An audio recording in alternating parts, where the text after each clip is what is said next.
क्या आपको भी अपने मैथ्स के एग्जाम के अंदर बहुत ही ज्यादा अच्छा स्कोर करना है तो ये वीडियो आपको डेफिनेटली हेल्प करने वाली है, क्योंकि आज के इस वीडियो के अंदर हम लोग मैथमेटिक्स के हाफ ईयरली का कंप्लीट रिवीजन करने वाले हैं। जितने भी चैप्टर है वो एक ही वीडियो के अंदर रिवाइज हो जाएंगे। और सबसे बढ़िया बात यह है कि इस वीडियो के अंदर ना सिर्फ मैं आपको रिवाइज करवाऊंगा, उसी के साथ में मैं आपको बताने वाला हूं यहां पर ट्रिक्स, जिससे कि आप है ना क्वेश्चन को कम टाइम के अंदर सॉल्व कर सकते हो बड़े ही आराम से। तो ये वीडियो बहुत ही ज्यादा हेल्पफुल होगी। तो एक छोटा सा काम जरूर से कर देना कि अपने दोस्तों के साथ में इसको शेयर कर देना, और जिस दिन एग्जाम हो उसके एक दिन पहले इस वीडियो को देख करके जरूर से जाना, क्योंकि फॉर्मुलाज और ट्रिक्स से जो तुम्हारा मैथ्स का पेपर है वो डेफिनेटली इतना ज्यादा अच्छा होगा कि तुम अगर 70 स्कोर कर रहे हो तो इसको देखने के बाद में 80 स्कोर करने वाले हो। इतनी बात की गारंटी मैं आपको देता हूं। तो फिर चलिए बिना टाइम वेस्ट के हम लोग स्टार्ट करते हैं। तो फिर अभी हम स्टार्ट करते हैं रियल नंबर से। अब देखो, रियल नंबर से आप लोगों को इसमें ज्यादा कुछ याद रखने की जरूरत नहीं, कुछ एक दो पॉइंट्स जो कि आपको याद रखने हैं।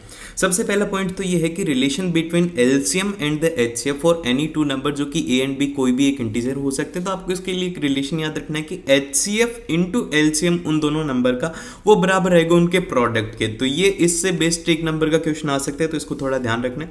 फिर जो सेकंड पॉइंट आता है वो आता है कि इर्रेशनल नंबर क्या होते हैं। इर्रेशनल नंबर सभी को पता है कि जो कि पी बाय क्यू फॉर्म में नहीं आएंगे। अब पी बाय क्यू फॉर्म में कौन सा नहीं आता? पाई नहीं आता।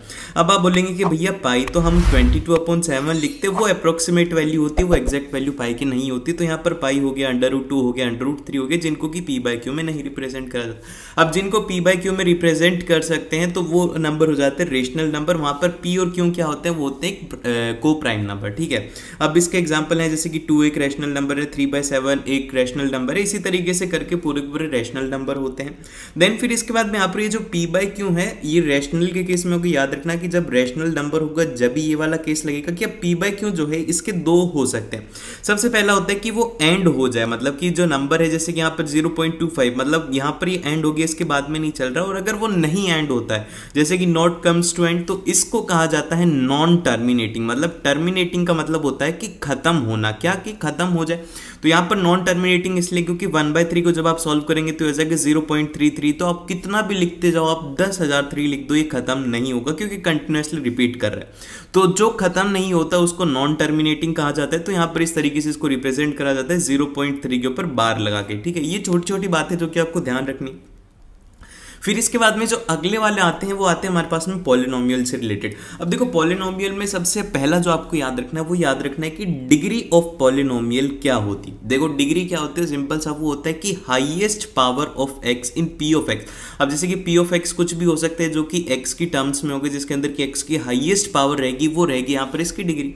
अब जैसे कि लीनियर की अगर हम बात करें तो यहाँ पर ए एक्स प्लस बी, तो यहाँ पर देखो एक्स के ऊपर कितनी है? एक्स की पावर यहाँ पे 1 है, तो इसी वजह से क्या होगी? इसकी डिग्री 1 होगी।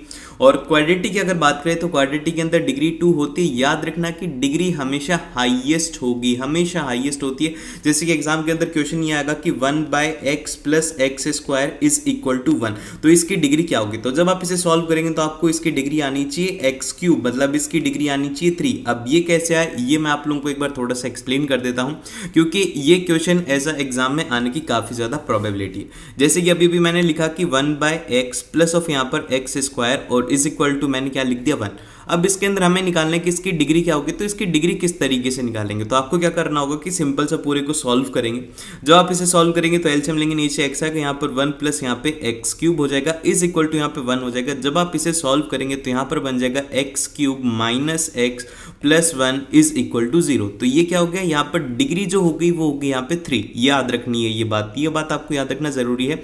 आपको सॉल्व करके देखना होगा। एग्जाम के अंदर एग्जामिनर ऐसा क्वेश्चन देगा जिसके अंदर कि आप यहाँ पर इसके अंदर 3 की जगह पर आप 2 करके आओगे तो वहां पर वो गलती हो सकती है। इसीलिए वाला पॉइंट थोड़ा इंपॉर्टेंट है, इसलिए मैंने इसको इंक्लूड करा है। फिर क्यूबिक के अंदर इसकी डिग्री 3 हो जाती है, और ये सिंपल सा था। अब इसके बाद में जो नेक्स्ट आता है कि जीरो ऑफ पॉलिनोमियल। अब ये क्या होता है? देखो, जीरो वो होता है कि एक ऐसी वैल्यू x की जिसके लिए कि जो p ऑफ x है वो हो जाए 0। मतलब एक तरीके से आप ऐसे कुछ इसके अंदर पुट करिए, जैसे कि ये जो पॉलिनोमियल है इसके अंदर आप ऐसी कोई एक वैल्यू पुट करिए x की, जिससे कि पूरा का पूरा क्या हो जाएगा? 0। तो वो जो वैल्यू रहेगी x की, जैसे कि x अगर आप 1 डालेंगे तो यहाँ पर इस पर 0 हो रहा है, तो मतलब x = 1 क्या हो गया? इसका एक रूट हो गया। एंड फिर इसके बाद में ये 0 भी कहते हैं, इसको रूट भी कहते हैं, कंफ्यूज मत हो जाना एग्जाम के अंदर। फिर इसके बाद में आते हैं अब ग्राफ। अब देखो, ग्राफ से से भी आप ये निकाल सकते हो कि कितने नंबर ऑफ जीरोज होंगे, कितने नंबर ऑफ रूट होंगे। तो इसके लिए आपको क्या याद रखना है, इसके लिए आपको यही याद रखना है कि वो कितनी बार x को टच कर रहा है। अब देखो इसको बात को समझने की कोशिश करना कि जितने भी टाइम वो टच करेगा उतने उसके रूट क्यों होंगे। अब जैसे कि यहाँ पर इसने इसको एक बार टच करा तो मतलब x की एक वैल्यू आ गई है जहां पर कि इसकी जो वैल्यू है y इज इक्वल टू 0, जो कि यहाँ पर p ऑफ x है। तो यहाँ पर ये p ऑफ x 0 कितने के लिए होगा, x इज इक्वल टू जितनी भी बार आएगा तो उसके लिए 0 हो जाएगा। इसीलिए यहाँ पर जितनी बार टच करता है उतने इसमें रूट होते हैं। जैसे कि अभी पहला एग्जांपल है तो इसके अंदर कितने रूट होंगे, तो इसके अंदर रूट जब आप देखेंगे तो पहला रूट तो ये हो गया और एक दूसरा रूट ये हो गया। तो इसके अंदर नंबर ऑफ जीरोस कहो या फिर नंबर ऑफ रूट कहिए, वो आपके पास में आ जाएंगे यहाँ पर 2। फिर इसी तरीके से इस वाले के अंदर जब आप देखेंगे तो बस ये एक बार टच कर रहा है तो यहाँ पर एक वैल्यू आएगी एक्स की, तो यहाँ पर जिसके अंदर नंबर ऑफ जीरो हो जाएगा वो हो जाएगा 1। इसका एकदम से करेक्ट आंसर है। देन फिर इसके बाद में अभी हम करते हैं क्वाड्रेटिक पॉलिनोमियल की बात। अब इसके अंदर ज्यादा डिटेल में बात नहीं करेंगे क्योंकि इसका एक सेपरेट चैप्टर है तो उसके अंदर हम इसकी डिटेल बात करेंगे, लेकिन इसमें जो काम की बात है पॉलिनोमियल वाले चैप्टर में वो तो आपको याद रखनी। सबसे पहले तो इसकी बेसिक इक्वेशन होती है कि P of X is equal to A X square plus B X plus constant. यहाँ पर ए कभी भी जीरो नहीं होगा। अगर ए जीरो हो जाएगा तो ये वाली टर्म जीरो हो जाएगी, जब ये जीरो हो जाएगी तो यहाँ पर इसकी डिग्री 1 हो जाएगी और ये यहाँ से लीनियर हो जाएगी। इसीलिए क्या होता है कि इसके अंदर ए जीरो नहीं होता और graph of P of x जो रहता है वो हमेशा पैराबोला रहता है। जैसे कि ये वाला जो ग्राफ है ये है एक क्वाड्रेटिक इक्वेशन का, किसका है, ये है एक क्वाड्रेटिक इक्वेशन का, इसीलिए यहाँ पर इसका जो नेचर है वो होता है पैराबोला। और फिर इसके बाद में यहाँ पर इसका जो डिस्क्रिमिनेंट है वो होता है यहाँ पर B square minus of 4ac, जो कि यहाँ पर नेचर ऑफ रूट्स को डिसाइड करता है कि किस तरीके के नेचर रहेगा रूट्स का, कि पॉजिटिव रहेंगे, नेगेटिव रहेंगे, इक्वल रहेंगे, जो भी रहेंगे वो डिसाइड करता है। अब आप लोगों को मेरे को कमेंट करके बताना है कि इसके मैक्सिमम कितने रूट हो सकते हैं, मैक्सिमम कितने हो सकते हैं कि भैया एक क्वाड्रेटिक के अंदर एक हो सकते हैं, दो हो सकते हैं या फिर हो ही नहीं सकते। तीनों में से आप लोग आंसर बताइए कि कितने मैक्सिमम रूट हो सकते हैं। सभी स्टूडेंट इसका आंसर जरूर से देना। देन फिर इसके बाद में अभी यहाँ पर जो डिटर्मिनेंट है इसके ऊपर बेस्ड केसेस बनेंगे 3। सबसे पहला केस तो ये होता है कि जब वो पॉजिटिव हो जाएगा। जब कोई भी इंसान पॉजिटिव थिंक करता है तो वो मतलब एक तरीके से डिफरेंट थिंक करता है, इसीलिए आपको भी याद रखना अगर आप पॉजिटिव थिंक करोगे तो आप सभी से अलग थिंक करोगे। तो मतलब यहाँ पर ये होगा कि इसके पास में 2 डिस्टिंक्ट रूट्स रहने वाले हैं, मतलब कि डिस्टिंक्ट का मतलब होता है डिफरेंट, दोनों की वैल्यू अलग अलग होगी। ठीक है, अब जैसे ये ग्राफ है इसमें 2 जगह पर टच करा, आपने देखा कि यहाँ पर ये जब 2 जगह पर टच कर रहा है इसीलिए यहाँ पर क्या होगा कि इसके पास में 2 वैल्यू हो जाएंगे, 2 डिस्टिंक्ट रूट रहने वाले हैं। देन फिर इसके बाद में अगर d की वैल्यू 0 हो जाती है, d इज इक्वल टू 0, तो यहाँ पर जो केस रहेगा वो रहेगा कि यहाँ पर real and equal roots exist करेंगे। एक ही रूट होगा और बाकी के जैसे कि अल्फा और बीटा अगर 2 रूट हैं तो अल्फा इक्वल टू बीटा हो जाएगा यहाँ पे। ठीक है, और फिर उसके बाद में यहाँ पर ये एक्स एक्सेस को टच करता है इसीलिए एक वैल्यू, इसीलिए क्या हो गया कि d इक्वल टू 0 वाली कंडीशन। फिर लास्ट वाली कंडीशन है कि जब d नेगेटिव हो जाएगा, अगर कोई एक नेगेटिव आप नेगेटिव थिंकिंग करते हो तो आपके पास में सक्सेस के चांसेस बहुत कम हो जाता है। अगर आप हर चीज में बोलते हो कि मेरे नंबर नहीं आएंगे, मैं अच्छा स्कोर नहीं कर पाऊंगा, मैं ये नहीं कर पाऊंगा, वो नहीं कर पाऊंगा, तो डेफिनेटली आप कुछ भी नहीं कर पाएंगे। तो जब कोई भी नेगेटिव बात करता है तो इसलिए उसके कोई भी रूट नहीं होते, ना उससे कोई बात करना चाहता है, इसलिए इसके अंदर कोई भी रूट एग्जिस्ट नहीं करते। फिर इसके बाद में यहाँ पर जो नेक्स्ट आता है वो आता है क्यूबिक पॉलिनोमियल। अब देखो क्यूबिक पॉलिनोमियल क्या होता है, ये होता है ax क्यूब प्लस ऑफ यहाँ पर bx स्क्वायर और plus of cx plus of d और इक्वल टू 0। तो ये क्या हो गया, ये हो गया क्यूबिक पॉलिनोमियल। अब इसके अंदर इसकी जो डिग्री है वो यहाँ पर 3, ये आप लोगों को पता होना चाहिए, बार बार बताने की जरूरत नहीं है, बस एक बार रिमाइंड कर लो कि यहाँ पर 3 डिग्री हो गई। तो यहाँ पर जब इसकी 3 डिग्री है तो इसका मतलब ये होगा कि इसके पास में नंबर ऑफ जो रूट्स रहेंगे वो रहेंगे यहाँ पर 3 रूट रहने वाले हैं। ठीक है, ये आपको याद रखना है कि इसके 3 रूट रहेंगे क्योंकि 3 बार एक्स एक्सिस को टच कर रहा है। ये इस तरीके से इसका ग्राफ होता है एक जनरल इक्वेशन का। तो फर्स्ट रूट यहाँ पे है, सेकंड रूट यहाँ पर और थर्ड रूट यहाँ पर है, इसलिए इसके 3 रूट एग्जिस्ट करते हैं, मैक्सिमम 3 रूट एग्जिस्ट करते हैं। अब इसके बाद में आता है हमारे पास में नेक्स्ट चैप्टर। नेक्स्ट चैप्टर के ऊपर जाने से पहले ये करो, जल्दी से लाइक करो और शेयर करो अपने दोस्तों के साथ में, और उसी के साथ में सब्सक्राइब भी कर लेना ताकि आप लोगों को ऐसी ही और मजेदार वीडियोस मिलती रहेंगी। अब सबसे फर्स्ट में आता है यहाँ पर pair of linear equation in 2 variable. अब देखो इस चैप्टर से क्वेश्चन कैसा है कि इसमें सबसे पहला जो क्वेश्चन पूछा जाता है कि यूनिक सॉल्यूशन होगा, नो सॉल्यूशन होगा, इनफाइनाइट सॉल्यूशन होगा, ऐसे क्वेश्चन आते हैं। तो आपको सबसे पहले याद रखने की आपको 2 इक्वेशन दी जाएंगी इस तरीके से। अब आपको यहाँ पर कंपेयर करना होगा इनका कोफिशिएंट की x का कोफिशिएंट a1 है, x का यहाँ पर दूसरे वाले के अंदर a2 है, इन दोनों को कंपेयर करना, रेशियो निकालना है, फिर आपको डिसाइड करना होगा कि क्या सही है क्या गलत है। अब जैसे कि a1 upon a2 is not equal to b1 upon b2, तो यहाँ पर अगर ऐसी सिचुएशन होती है तो इस केस के अंदर जो सॉल्यूशन है वो हमेशा रहेगा यूनिक सॉल्यूशन, सिर्फ और सिर्फ एक सॉल्यूशन रहेगा। और जो ऐसी लाइंस होती हैं, ये किसकी इक्वेशन है, ये लाइन की इक्वेशन। जब आप इसे ड्रॉ करेंगे ग्राफ पेपर के ऊपर x और y एक्सिस पर, तो ये जो है इस तरीके से एक लाइन बन जाएगी, ठीक है। तो यहाँ पर ये इंटरसेक्टिंग लाइन होंगी दोनों, और अगर मान लो कि दोनों बराबर हैं a1 upon a2 is equal to b1 upon b2, पर ये c1 अपॉन c2 के बराबर नहीं है, तो इस केस के अंदर कोई भी सॉल्यूशन एग्जिस्ट नहीं करता। और ये जो केस है ये है पैरेलल लाइन का केस, और इसको ही इनकंसिस्टेंट सिस्टम सॉल्यूशन भी कहा जाता है, इनकंसिस्टेंट सॉल्यूशन भी कहा जाएगा। तो इसको लेकर के कंफ्यूज मत होना, कुछ टर्म्स होते हैं जिनको लेकर के कंफ्यूज होते हैं, इसलिए मैं बोलता हूँ कि कंफ्यूज मत होना। और फिर इसके बाद में लास्ट के अंदर आता है इनफाइनाइटली सॉल्यूशन, जिसके कि मतलब काफी सारे सॉल्यूशन। अब काफी सारे सॉल्यूशन की कंडीशन ये हो सकती है कि आप सभी को बराबर कर दो, a1 upon a2 is equal to b1 upon b2, b2 जो है वो c1 c2 के बराबर हो जाए। तो इस तरीके की जो लाइंस होती है उनको कहा जाता है कोइंसिडेंट लाइंस, ठीक है। ये अपने दिमाग में बैठा लो कि तीन केस होते हैं, यूनिक सॉल्यूशन, नो सॉल्यूशन और इनफाइनाइट सॉल्यूशन। मैं तो इस तरीके से याद रखता हूँ कि पहले ये दोनों इक्वल नहीं है, फिर ये इक्वल हो गया, ये इक्वल नहीं है तो नो सॉल्यूशन, फिर इसके बाद जब तीनों इक्वल हो गए तो इनफाइनाइट सॉल्यूशन। ज्यादा बड़ी बात नहीं है इसमें, ठीक है। देन फिर इसके बाद में जो नेक्स्ट आता है कि आपको अगर सॉल्व करना है, कि आपको इक्वेशन गिवन है कि आपको इसे सॉल्व करना है, तो आप इसको किस तरीके से सॉल्व करेंगे। सबसे पहला तरीका तो होता है कि आप दोनों का ग्राफ ड्रॉ कर लीजिए और उससे आपको वैल्यू मिल जाएगी एक्स और वाई की, तो वहां से आप निकाल सकते हैं। अब अगर मान लो कि सॉल्व आपको करना है, कि एग्जैक्टली पेपर पर आ रहा है कि आपको कहा जाए कि solve this equation by substitution और बाय एलिमिनेशन, तो आपको किस तरीके से करना है। देखो सब्स्टिट्यूशन के अंदर सिंपल सी बात ये होती है, आपको मैं एग्जाम्पल से समझाता हूँ। जैसे कि पहली इक्वेशन गिवन है 7x minus 15y is equal to 2, ये इक्वेशन है। और फिर सेकंड है कि x plus 2y is equal to 3। तो यहां से आपको क्या करना है कि एक ऐसा सिंपल वे के अंदर निकालना है कि आपको x की टर्म्स में निकाल लो। जैसे कि यहां पर हमने x की वैल्यू निकाली, फिर x की वैल्यू को हमने क्या करा कि y की टर्म्स में इसमें सब्स्टिट्यूट कर दिया। तो यहां से जब सॉल्व करेंगे तो हमें सिर्फ और सिर्फ y मिलेगा, और लास्ट के अंदर y की वैल्यू यहां पर आ गई। तो यहां पे जो y की वैल्यू होगी वो होगी 19/29, इसका करेक्ट आंसर हो गया। देन फिर इसके बाद में अगर आपको x की वैल्यू निकालनी है, अब x की वैल्यू निकालने के लिए चाहे से आप फर्स्ट इक्वेशन के अंदर करो या फिर सेकंड इक्वेशन के अंदर करो, आपको x की वैल्यू मिल जाएगी। अब जैसे कि हम क्या करते हैं कि सेकंड इक्वेशन के अंदर y इज इक्वल टू ये पुट करते हैं, तो हमारे पास में x की वैल्यू निकल के आ जाएगी। तो बस सब्स्टिट्यूशन के अंदर ये है कि आपको x को y की टर्म्स में निकालना है। क्या करना है कि x को y की टर्म्स में निकालना है, फिर उसको उस इक्वेशन में पुट कर देना और फिर वहां से y की, फिर उसके बाद में x की वैल्यू निकाल लेनी है। देन फिर इसके बाद में जो अगला मेथड आता है वो आता है यहाँ पर बाय एलिमिनेशन। अब एलिमिनेशन का मतलब क्या होता है कि आप किसी चीज को एलिमिनेट कर रहे हो। इसका मतलब ये हो गया कि आप या तो एक बार x को कैंसिल कर देते हो पूरी टर्म में से, फिर एक बार y को कैंसिल कर देते हो। तो दो बार आपको ऐसे एडिशन या फिर सब्ट्रैक्शन करके आपको ऐसा बनाना होगा कि उसके अंदर एक बार x की टर्म पूरी कैंसिल हो जाए। जैसे कि अब इसके अंदर इक्वेशन गिवन है x plus 3y is equal to 6, 2x plus 3y is equal to 12। तो अब आपको कैंसिल करना है, तो आप क्या करोगे, आप बोलोगे कि भैया इक्वेशन सेकंड में से इक्वेशन फर्स्ट को माइनस कर दो, क्योंकि दोनों के अंदर 3y है तो 3y दोनों में से कैंसिल हो जाएगा। वही हमने किया यहाँ पर, जब हमने सॉल्व करा तो ये 3y से 3y कैंसिल हो गया और लास्ट के अंदर x इज इक्वल टू 6 आ गया।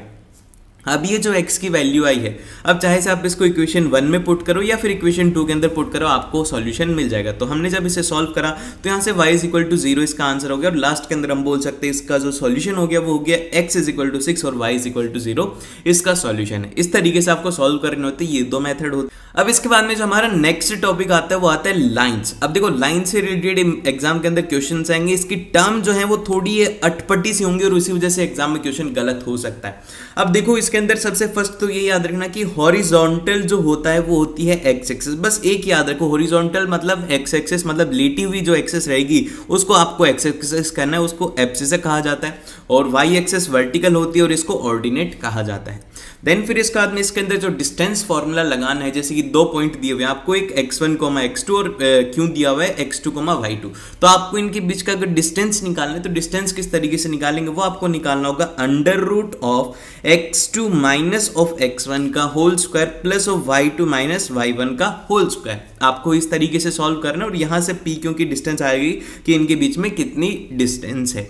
देन फिर इसके बाद में हम चलते हैं नेक्स्ट की तरफ, जो कि आता है यहाँ पर सेक्शन फॉर्मूला। अब देखिए सेक्शन फॉर्मूला क्या होता है। सेक्शन फॉर्मूला इस तरीके से होता है कि एक ए बी लाइन है, उसके बीच में एक पॉइंट रहेगा जो कि क्या करेगा कि उनको एक रेशियो में स्प्लिट कर देगा, जैसे कि 1:2 के अंदर कर दिया, 1:3 के अंदर कर दिया। तो इसके अंदर अब आपको कोऑर्डिनेट निकालना होगा पी का, तो किस तरीके से निकालेंगे इसके लिए एक फॉर्मूला है, ठीक है। अब जैसे कि हमने बोल दिया कि जो हमारे पी पॉइंट है इसको स्प्लिट कर रहे हैं m1:m2 के अंदर, ठीक है। तो अब इसको आपको कैसे लिखना होगा, इसका एक्स कोऑर्डिनेट लिखने के लिए, एक्स कोऑर्डिनेट लिखने के लिए आप याद रखना कि आपको m1 को x2 के साथ में मल्टीप्लाई करना है, मतलब ये वाला जो रेशियो है इसको इसके साथ में मल्टीप्लाई करना है, m2 को x1 वालों के साथ में मल्टीप्लाई करना है। तो x कोऑर्डिनेट के लिए आपको करना होगा कि यहाँ पर m1 into x2 plus minus m2 into x1 divide by में आ जाएगा m1 प्लस m2। और यहाँ पर ये जो होता है ये होता है इंटरनली, मतलब कि इंटरनल उसको रेशियो के अंदर स्प्लिट करा गया, और ये होता है कि एक्सटर्नली जब उसे स्प्लिट करा जाता है। ये थोड़ा ध्यान में रखना क्योंकि एग्जाम के अंदर कंफ्यूज कर देगा, और मोस्टली क्वेश्चंस इंटरनल ही आते हैं, तो आपको प्लस का साइन थोड़ा ध्यान रखना है। फिर इसके बाद में y कोऑर्डिनेट जो होता है इसका हो जाएगा m1 into y2 plus minus of m2 into y1 divided by m1 plus of यहाँ पर m2, ठीक है। ये प्लस माइनस आपको याद रखना है। और अगर मान लो कि आपको ये कह दिया जाए कि ये मिड पॉइंट हो गया इसका, तो अब ये जो मिड पॉइंट है वो क्या होता है। देखो अब मिड पॉइंट की अगर मैं बात करूं, mid point of A B क्या होगा, जैसे कि मान लो कि क्यों है, क्यों इसका एक मिड पॉइंट है, यहाँ पर कुछ भी एक मिड पॉइंट है जो कि इसको कन्वर्ट कर रहे हैं 1:1 के अंदर, तो क्या होगा। तो 1:1 के अंदर काफी ज्यादा सिंपल है, m1 की और जो m2 की इन सभी की वैल्यू हो गई 1। तो यहां से जब आप देखोगे तो यहाँ पर ये 1 हो गया, ये 1 हो गया और नीचे 2 आ गया, तो वही करा है x1 plus x2/2 y1 plus y2/2। तो यहाँ से मिड पॉइंट के कोऑर्डिनेट आ गए। फिर इसके बाद में जो नेक्स्ट आता है वो आती है कि अब आपको एरिया ऑफ ट्राइंगल निकालना है। 3 पॉइंट गिवन है, 3 पॉइंट से आपको कहा गया कि एक ट्राइंगल फॉर्म हो रहा है, तो अब उसका एरिया निकालो। वो किस तरीके से निकालोगे वो निकालना आपको थोड़ा, ये वाला फॉर्मूला तो एग्जाम में याद रखना ही रखना है, ठीक है। अब ये क्या होता है, area is equal to half of x1। जैसे कि अगर x1 आ गया तो आपको याद रखना है कि y2 माइनस y3 करना है, और अगर x2 आ गया तो आपको y2 माइनस y1 करना है, फिर x3 आ गया तो आपको y1 माइनस y2 करना है। इसका मतलब ये हो गया कि आपको अगर 1 आ रहा है तो आपको 1x में ही दिखेगा बस, और बाकी के y2 और y3 रहने वाले। इस तरीके से आपको इसका फॉर्मूला याद रखना है। और अगर मान लो कि ये जो ट्राइंगल है हमारा, ये अकेला ही ट्राइंगल होता है और बोल दिया जाता है कि सेंट्रोइड निकालो, तो सेंट्रोइड का फॉर्मूला क्या होगा, सेंट्रोइड का फॉर्मूला होगा x1 plus x2 plus x3/3 y1 plus y2 plus y3/3। ये हो गया किसका, ये सेंट्रोइड के कोऑर्डिनेट्स हो गए। ट्राइंगल है PQ, तो उसके यहाँ पर आपको सेंट्रोइड के कोऑर्डिनेट्स मिल गए। अब एग्जाम में क्वेश्चन ये नहीं आता है, एग्जाम में क्वेश्चन आता है कि 3 कोलिनियर पॉइंट है, तो आप इसको प्रूव कीजिए कि कोलिनियर है। तो आपको क्या करना होगा कि 4 collinear points area of triangle formed by is 0, मतलब कि उनके द्वारा जो एरिया होगा वो हो जाएगा 0। क्योंकि आप खुद सोच के देखो कि एक पॉइंट यहाँ पर P है, एक Q है और ये R है। जब ये एक लाइन में होंगे जब तो ये कोलिनियर होंगे, जब ये कोलिनियर होंगे तो इनका एरिया तो 0 आ जाएगा। जब ये 0 आ गया तो हम बोल सकते हैं कि दीज आर कोलिनियर पॉइंट्स। इसके बाद में जो नेक्स्ट टॉपिक आता है वो आता है ट्राइंगल्स। अब देखिए ट्राइंगल्स के अंदर बेसिकली एग्जामिनर 2 प्रॉपर्टी हैं, इन 2 प्रॉपर्टी के ऊपर ही बेस्ड क्वेश्चन पूछेगा। अब जैसे कि सबसे फर्स्ट तो आप लोगों को याद रखना है कि अगर ट्राइंगल सिमिलर हैं, अब सिमिलर करने के लिए 2-3 कंडीशन होती है। सबसे पहले तो कि सारी साइड्स इक्वल हो जाए, या फिर साइड एंगल साइड हो जाए, या फिर इस तरीके से जितनी भी हैं उनको आपको प्रूव करना है। देन फिर इसके बाद में जो एप्लीकेशन आती है वो ये आती है कि उनके करस्पॉन्डिंग एंगल्स हमेशा इक्वल रहेंगे। जैसे कि अगर एंगल L है तो एंगल P ये दोनों की दोनों बराबर रहेंगे, फिर एंगल M और एंगल Q बराबर रहेंगे, फिर एंगल N और एंगल R बराबर रहेंगे। अगर वो सिमिलर हैं तो होगा, अगर सिमिलर नहीं है तो ये कंडीशन नहीं लगेगी। और इसी के साथ में आप दूसरी चीज भी बोल सकते हैं कि उनकी करस्पॉन्डिंग जो साइड्स है वो प्रोपोर्शनल रहेंगी। प्रोपोर्शनल रहने का मतलब ये है कि LM/PQ, मतलब LM/PQ is equal to MN/QR, और फिर लास्ट के अंदर आपको लिख देना है NL/PR। ये अगर इस तरीके से लिखोगे तो आपका हर एक क्वेश्चन सॉल्व हो जाएगा। हर एक क्वेश्चन में ये ही लगाना है, आंख बंद करके इसमें ये लगा देना है, ठीक है। फिर इसके बाद में जो इसका नेक्स्ट पॉइंट आता है, जो इस केस का सेकंड इंपॉर्टेंट प्रॉपर्टी है, वो ये है कि अगर जैसे कि मान लो कि ये DE is parallel to BC, अगर ये दिया हुआ है तो आपको ये याद होना चाहिए कि AD/DB is equal to AE/EC। ये वाली कंडीशन के ऊपर बेस्ड ही क्वेश्चन 100% आने वाला है, 100%। चाहे से आप कुछ भी कर लो, आपको अगर क्वेश्चन में कुछ भी समझ में नहीं आ रहा तो बस ये देखो कि यार कौन सी लाइन पैरेलल है, फिर पैरेलल लगने के बाद में आपको ये रेशियो वाला लगा देना और उससे आपका क्वेश्चन एक बार में सॉल्व हो जाएगा। 100% यही बेस्ड क्वेश्चन आएगा। और जब कभी भी आपको ये रेशियो दे दिया जाएगा तो फिर आपको वहां से ये लिख देना है कि DE is parallel to BC। ये दोनों कंडीशन मस्ट हैं, जब जाकर के आप इसको सॉल्व कर सकते हो। अगर ये है तो ये होगी, और अगर सेकंड वाली गिवन है तो उसमें फर्स्ट वाली होगी, ठीक है। देन फिर इसके बाद में अब हम चलते हैं नेक्स्ट की तरफ, जो कि आता है भैया सर्कल्स। अब देखो सर्कल्स के अंदर आपको टेंजेंट से रिलेटेड क्वेश्चन ज्यादा पूछे जाते हैं, आपको सेकंड से रिलेटेड नहीं पूछे जाएंगे, सबसे ज्यादा क्वेश्चन आते हैं सर्कल से। अब मतलब सर्कल के अंदर टेंजेंट से क्वेश्चन आएंगे तो आपको टेंजेंट पता होनी चाहिए कि एक पॉइंट के ऊपर सिर्फ और सिर्फ टेंजेंट एक बार टच करती है और इससे ज्यादा टच नहीं कर सकती। और इसी के साथ में आपको अब इससे रिलेटेड कुछ बातें याद रखनी टेंजेंट से। सबसे पहली बात तो ये है कि no tangent to a circle passing through a point in a circle. अगर एक कोई पॉइंट सर्कल के अंदर है, जैसे कि अगर ये मैं पॉइंट P बोल दूं और ये सर्कल के अंदर है, तो इसके ऊपर से कभी भी टेंजेंट ड्रॉ नहीं की जाएगी, इससे सेकंड ड्रॉ की जाएगी। तो ये बात क्लियर रखना है कि पॉइंट हमेशा आउटसाइड द सर्कल या फिर सर्कल के ऊपर होने वाला। फिर सेकंड ये है कि one and only one tangent to a circle passing through a point on a circle. अगर एक पॉइंट है सर्कल के ऊपर, जैसे कि P पॉइंट है, तो इसके ऊपर मात्र एक यही टेंजेंट होगी, इसके अलावा और कोई भी टेंजेंट नहीं होने वाली। ये याद रखना है आपको, ये दोनों पॉइंट याद रखने, क्योंकि बहुत बार कंफ्यूज हो जाओगे। फिर इसके बाद में जो थर्ड वाला पॉइंट है, और ये जो पॉइंट है ये थोड़ा ध्यान रखना, क्योंकि इसी से रिलेटेड ये अगले वाला पॉइंट है और इसके ऊपर बेस्ड क्वेश्चन आएगा ही आएगा। देखो मैं आपको बता देता हूं कि कहां से क्वेश्चन आते हैं, इनसे ही क्वेश्चन पूछता है टीचर, और कहीं से भी क्वेश्चन नहीं पूछता। अब जैसे कि यहां पर बोला गया कि there are only two tangents that can drawn from a point outside a circle. अगर कोई भी एक पॉइंट P है तो उससे सर्कल के ऊपर जो टेंजेंट है वो हमेशा दो ही हो सकती हैं, इससे ज्यादा आप टेंजेंट ड्रॉ ही नहीं कर सकते। ये तो पॉइंट है जो कि आपको याद रखना है। फिर इसी के साथ में एक इंपॉर्टेंट बात ये है, जो कि इंपॉर्टेंट थ्योरम ही है, कि if the tangent to a point और to a circle is perpendicular to the radius through a point of contact. आपको तो इतना सा बात याद रखना है कि अगर ये टेंजेंट है XY, तो यहां पर ये जो OP है ये इसके साथ में परपेंडिकुलर रहेगा, और फिर इस तरीके से आपको ये सॉल्व करना रहता है। इसके अंदर पाइथागोरस लगानी होती है, फिर उसके अंदर आपको इसे सॉल्व करना होता है, ठीक है। बहुत बार क्वेश्चन ऐसे आते हैं कि आपको PQ की वैल्यू दे दी जाएगी, OP की पूछ ली जाएगी, ऐसे क्वेश्चन एग्जाम में आते हैं, तो इसके लिए प्रिपेयर है ना। फिर ये जो सेकंड वाली थ्योरम है, इससे तो क्वेश्चन आता ही है। अगर एग्जाम के अंदर पिछले 5 सालों में देखोगे तो सिर्फ और सिर्फ इसी से ही क्वेश्चन पूछे जा रहे हैं। तो वो क्वेश्चन ये है कि the length of the tangent drawn from an external point to a circle are equal. अगर कोई भी एक एक्सटर्नल पॉइंट आ रहा है, उससे अगर टेंजेंट ड्रॉ करी जाती है तो उसकी जो लेंथ होगी वो हमेशा बराबर रहेगी। और यहां पर आप इसको प्रूव भी कर सकते हैं, प्रूव करने की जरूरत नहीं, आपको बस याद रखना है कि RP is equal to RQ, क्योंकि R एक एक्सटर्नल पॉइंट है जिससे कि टेंजेंट ड्रॉ करी गई, तो वो हमेशा इक्वल ही रहने वाली है। फिर इसके बाद में हमारे पास में जो सबसे इंपॉर्टेंट है आप लोगों का फेवरेट, वो है ट्रिग्नोमेट्री। अब आपका जैसे मैंने बोला ना फेवरेट, आपके दिमाग में आया भैया क्या बोल दिया आपने। देखो फेवरेट हो जाएगी, ये याद करना बहुत ही ज्यादा सिंपल है। सबसे पहले तो आपको यहां पर दिया हुआ है PBPHH, ये क्या लिखा हुआ है मैंने, तो इसकी एक ट्रिक है, वो ये है कि पंडित बद्री प्रसाद हर हर बोले। जैसे कि यहां पर पंडित का P आ रहा है, तो मैंने क्या करा है कि यहां पर P लिख दिया, फिर उसके बाद में बद्री का B आ रहा है तो यहां पर B आ गया, फिर उसके बाद में प्रसाद का P आ रहा है तो यहां पर P आ गया, फिर इसके बाद में हर के H आ गया, और फिर हर का H आ गया, और ये B आ गया। तो ये मैंने लिख दिया, ये आपको याद रखना है ये सेंटेंस। फिर उसके बाद में आपको क्या रखना है कि सबसे पहले आता है साइन थीटा, तो साइन थीटा के लिए आपको क्या करना होगा, P/H को याद रखो। फिर कॉस थीटा के लिए आपको याद रखना है B/H, और टेन थीटा के लिए आपको याद रखना है P/B, ये आपको याद रखना है। और उसके बाद में अभी इसके जो रिवर्स है उसको याद रखने की जरूरत नहीं, जैसे कि कोसेक थीटा होता है वो साइन थीटा का इनवर्स होता है, तो आप उसको बोल सकते हो H/P। फिर सेक थीटा जो होता है वो होता है 1/cos थीटा, तो यहां से आप बोल सकते हो H/B। और कॉट थीटा होता है वो होता है 1/tan थीटा, तो उसको आप बोल सकते हो B/B, ठीक है। ये तो बहुत आसान। फिर इसके बाद में इसकी जो अगली वाली टेबल है, जैसे कि ट्रिग्नोमेट्री की टेबल है, तो इसके अंदर आपको तो मैं बस सजेस्ट करूंगा कि साइन थीटा की और कॉस थीटा की वैल्यू याद रख लो। मैं तो इनफैक्ट बोलता हूं कि सिर्फ और सिर्फ साइन थीटा की याद रखो। जैसे कि साइन 0 की 0 होती है तो यहाँ पर कॉस थीटा की 90 की 0 होती है। फिर इसके बाद में इसकी साइन 30 डिग्री की 1/2 होती है, तो कॉस 60 की 1/2 होती है, तो एक याद कर लो।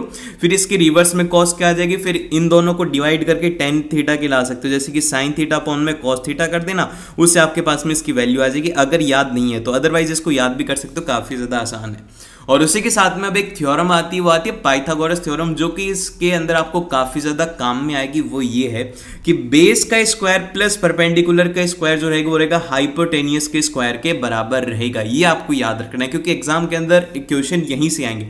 जैसे कि कह दिया जाएगा कि सुनो भैया साइन थीटा की जो वैल्यू दी हुई है वो दी हुई तुम्हें 3/5, और तुम्हें अब निकालनी है टेन थीटा की, तो आप कैसे निकालोगे, तो आपको क्या करना होगा, इसको बोलना है कि भैया ये होता है P/H। फिर उसके बाद में पाइथागोरस थ्योरम लगा देनी कि हमें परपेंडिकुलर की वैल्यू पता पता है 3 का स्क्वायर, और बेस की वैल्यू नहीं पता तो उसको x का स्क्वायर बोल दे, तो फिर हाइपोटेनियस का स्क्वायर हो गया 5 का स्क्वायर। तो यहाँ से जो परपेंडिकुलर की वैल्यू आई वो आ गई 4।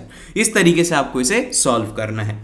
देन फिर इसके बाद में चलते हैं हम अगले की तरफ, जो कि आता है यहाँ पर ट्रिग्नोमेट्री आइडेंटिटी। ये 3 आइडेंटिटी इंपॉर्टेंट है। इसके अंदर जो सबसे पहली आइडेंटिटी है वो ये है कि sine square theta plus cos square theta is equal to 1। ये बहुत ही ज्यादा सिंपल है। एग्जाम के अंदर आपको बोल दिया जाएगा कि कॉस स्क्वायर थीटा की वैल्यू ये है, तो साइन स्क्वायर थीटा की वैल्यू निकालो, तो आपको ये वाली आइडेंटिटी काम में लेनी है। फिर उसके बाद में इसकी जो अगले वाली आइडेंटिटी है वो है टेन स्क्वायर थीटा प्लस 1। तो इसके लिए क्या करेगा कि जो फर्स्ट वाली आइडेंटिटी थी इसको डिवाइड कर दिया कॉस स्क्वायर थीटा से, ठीक है। जब कॉस स्क्वायर थीटा से करा तो sign square theta by cos square theta ये हो गया टेन स्क्वायर थीटा प्लस 1, और यहाँ पर बन गया कॉट स्क्वायर थीटा, ठीक है। इसी तरीके से अगले वाली के अंदर क्या करा है, इसके अंदर 1 बाय साइन स्क्वायर थीटा से फर्स्ट को डिवाइड कर दिया, तो यहां से ये वाली इक्वेशन बन गई cot square theta plus 1 is equal to cosec square theta. ये आपको याद रखना है। देखो इन तीनों आइडेंटिटी में से किसी के ऊपर भी बेस्ड क्वेश्चन आ सकता है, ये काफी ज्यादा इंपॉर्टेंट है।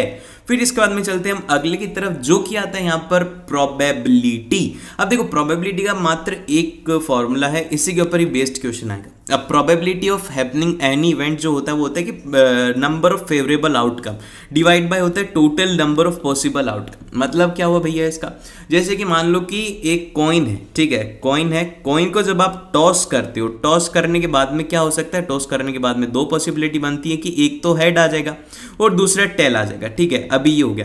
अब इसके बाद में आपको निकालना है कि टेल आने की प्रोबेबिलिटी क्या है। तो आपके फेवर में कौन सा हो गया, आपको तो क्या चाहिए, आपको तो सिर्फ और सिर्फ वो चाहिए कि भैया मेरा तो टेल ही आए, तो आपके फेवर में 1 हो गया। लेकिन टोटल कितने हो गए, वो हो गए 2। तो आपको करना है कि 1/2, क्योंकि आपके फेवर में 1 था और टोटल 2 थे, तो इसकी प्रोबेबिलिटी होगी वो होगी 0.5, ठीक है। और हमेशा प्रोबेबिलिटी जो है वो 1 से कम या फिर 1 के बराबर हो सकती है, 1 से बड़ी कभी नहीं होगी। अगर ऐसा आ रहा है तो वहां पर आपका क्वेश्चन गलत है। फिर इसका यहाँ पर मैंने एक एग्जांपल दिया हुआ है कि probability of pass in exam, कि आप मैथ्स के एग्जाम में पास होंगे, कितनी प्रोबेबिलिटी है। तो इसके लिए आपको क्या करना है कि आपको देखना है कि ये जो 8 है ये है टोटल चैप्टर्स, कि आपके एग्जाम के अंदर इतने चैप्टर आ रहे हैं, और ऊपर आएंगे कि आपको कितने चैप्टर आते हैं, उतनी आपकी परसेंटेज तैयारी और उतने ही चांसेस आपके पास होने के। तो ये आप अपनी प्रोबेबिलिटी निकाल सकते हो। और लास्ट के अंदर अगर बात करी जाए कि कोई भी इवेंट नहीं होगा तो उसकी प्रोबेबिलिटी क्या होती है, उसके लिए आपको क्या करना है कि उसकी प्रोबेबिलिटी निकालना और उसमें से 1 को सब्ट्रैक्ट कर देना, फिर आपका आंसर आ जाएगा। आई होप कि आपको अच्छे से समझ में आया होगा, और अच्छे से समझ में आया तो लाइक कर दीजिएगा और सब्सक्राइब कर लीजिएगा।